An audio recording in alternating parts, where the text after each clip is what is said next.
خبير الميكانيك مقدم لكم في إطار برنامج ميكانو المغرب ديال أفريقيا.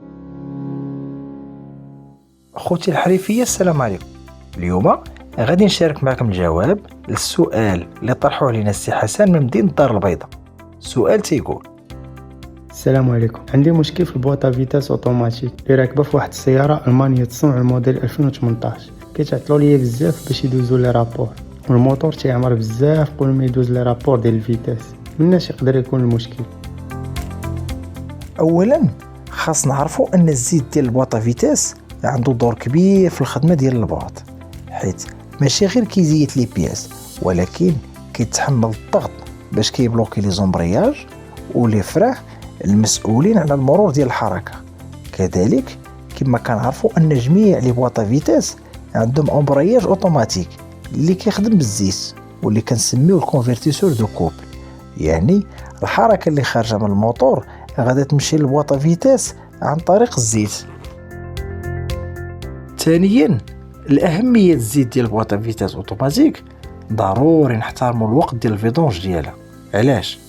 باش نحافظوا على الخصائص ديال الزيت، حيت بها باش كتخدم البواطا فيتاس اوتوماتيك، باش ما يتجمعش لينا الرواسب ديال الاحتكاكات المعادن، حيت كما قلنا قبل كاين عندنا لي زومبرياج ولي فخاخ، باش نضمنوا تغيير السرعات بشكل سلس كما في السابق، وباش العمر ديال استعمال البواطا فيتاس يتزاد، وباش نتفاداو الاصلاحات باهظه الثمن.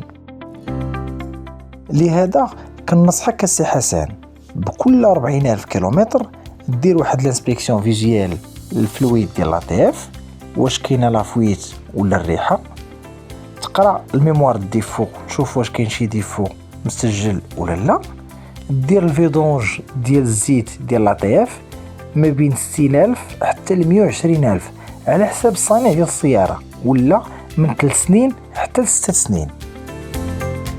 وكذلك استعمال زيت ATF اللي كيحترم المعايير المشار إليها من طرف الصانع، وخاص الحرص على اقتناء زيت ATF من مصدر موثوق وذو جودة عالية بحال تكساكو ATF HD ديال أفريقيا. كنتو مع خبير الميكانيك مقدم لكم في إطار برنامج ميكانو المغرب ديال أفريقيا.